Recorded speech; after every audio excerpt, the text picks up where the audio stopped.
Hello everyone, आज हम discuss करने वाले हैं दिल्ली यूनिवर्सिटीज़ के एडमिशन्स के बारे में बात करने वाले हैं, एडमिशन फॉर्म्स के बारे में बात करने वाले हैं, एलिजिबिलिटी क्राइटेरिया के बारे में बात करने वाले हैं।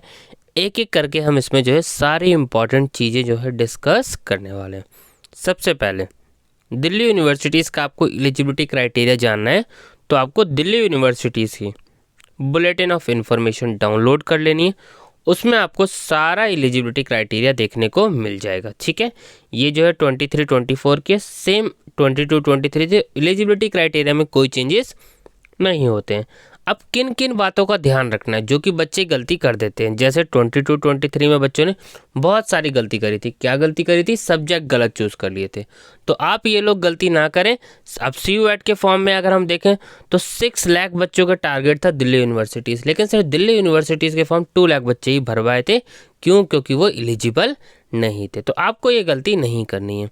अब आपको क्या क्या ध्यान रखना है, चलिए मैं आपको इसमें एक एक करके सारी चीज़ें, जो भी ज़रूरी चीज़ है मैं आपको इम्पॉर्टेंट इन्फॉर्मेशन इसमें आपको दे दूंगा ताकि आप कोई भी गलती ना करें।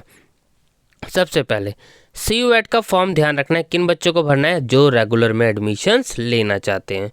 डिस्टेंस वालों को, ओपन वालों को नहीं भरना है, सिर्फ और सिर्फ रेगुलर वाले बच्चों को भरना है। अब इम्पॉर्टेंट पॉइंट्स जो है यहाँ पर जो है, पॉइंट नंबर 3 सबसे important, candidate must have study and pass class 12th examination और its equivalent from a single recognise board. तो पहली चीज़ ये है कि आप जो है क्लास 12th पास होने चाहिए। ठीक है, और अब ये जो बोल्ड में मोस्ट इंपॉर्टेंट है, for admission to Delhi universities it is mandatory for the candidate to appear in CUET UG in those subjects in which he और she is appearing has pass class 12th। अब देखिए इसका line का मतलब क्या है।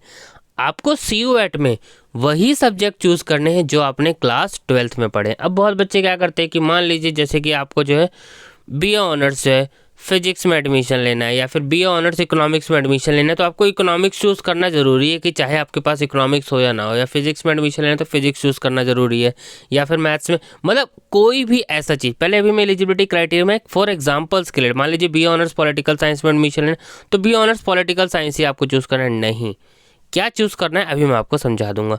तो सिर्फ और सिर्फ वही सब्जेक्ट चूज़ करना है जो आपके क्लास 12th है। मान लीजिए आप कॉमर्स बैकग्राउंड है और आपको BA ऑनर्स पॉलिटिकल साइंस में एडमिशन लेना है, तो आपको कॉमर्स के ही सब्जेक्ट चूज़ करने हैं। अब ये ऐसा मैं क्यों कह रहा हूँ, अभी मैं आपको एक एलिजिबिलिटी क्राइटेरिया समझाऊंगा, उससे आपकी सारी बातें क्लियर हो जाएगी।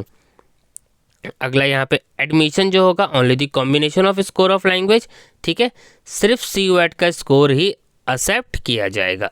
अब चलते हैं अगली चीज़ पे। क्या चीज़, अब यहाँ पे ये डिस्क्लेमर दिया हुआ है। अब देखिए यहाँ पे क्या चीज़ें, ये तो CUET का है कि लैंग्वेज, डोमेन और जनरल टेस्ट के बारे में। अब देखिए यहाँ पे लैंग्वेजेस के कोर्सेज बता रखे हैं, आर्ट्स एंड सारी चीज़ें, साइंस BSc प्रोग्राम और commerce and management, vocational, fine arts, music, सारी चीज़ें यहाँ पे आपको बता दी। अब देखिए यूनिवर्सिटीज़ ने क्या किया है कि लैंग्वेज जो है उसको क्या किया गया है, लिस्ट A, चाहे सेक्शन 1A की बात हो चाहे 1B की बात हो, इसको लिस्ट A कंसीडर किया गया है और लिस्ट B1 और लिस्ट B2 को बनाया गया है आपके सब्जेक्ट्स के पेपर्स को, यानी डोमेन पेपर को।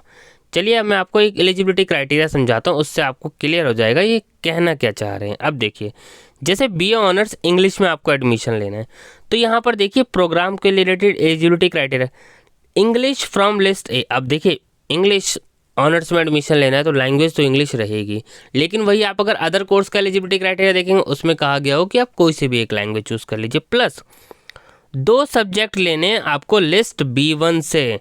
अब ये लिस्ट B1 में कौन से सब्जेक्ट होने चाहिए, और एक सब्जेक्ट और लेना है, या तो लिस्ट B1 से ले लीजिए या फिर लिस्ट B2 से ले लीजिए। चलिए अब मैं आपको यहाँ पे समझाता हूँ ये क्या है एलिजिबिलिटी। अब लिस्ट A से देखिए BA ऑनर्स इंग्लिश में आपको एडमिशन लेना है तो इंग्लिश ही चूज़ करनी पड़ेगी, यहाँ आपके पास चॉइस नहीं मिलेगी। अब लिस्ट B1 से आपको 2 सब्जेक्ट चूज़ करने हैं। ठीक है, यहाँ से 2। अब ये 2 सब्जेक्ट कौन से होंगे, जो आपने क्लास 12th में पढ़े हैं। अब आप कॉमर्स बैकग्राउंड से तो आपके पास अकाउंट्स होगी, मैथ्स होगी, बिजनेस होगी, तो आपको यही 2 सब्जेक्ट लेने हैं। अकाउंट्स ले लीजिए, बिजनेस ले लीजिए, या फिर अकाउंट्स मैथ्स ले लीजिए, या फिर बिजनेस मैथ्स ले लीजिए, जैसे भी आप सब्जेक्ट्स लेना चाहते हैं। और क्या है प्लस एक सब्जेक्ट और चूज़ करना है B1 और B2 से, या आप तो B1 से चूज़ कर लीजिए या फिर यानी B1 से आप जो है 3 सब्जेक्ट चूज़ कर सकते हैं, लेकिन B2 मान लीजिए आपने B1 से 1 चूज़ करा, B2 से 2, अब आप एलिजिबल नहीं है। तो दोनों एलिजिबिलिटी क्राइटेरिया को ध्यान रखना। B1 से तो आप तीनों चूज़ कर सकते हैं, लेकिन B2 से आप 2 नहीं चूज़ करेंगे तो आप एलिजिबल नहीं होंगे। तो B2 से आपको ध्यान रखना है, एक ही चूज़ करना है।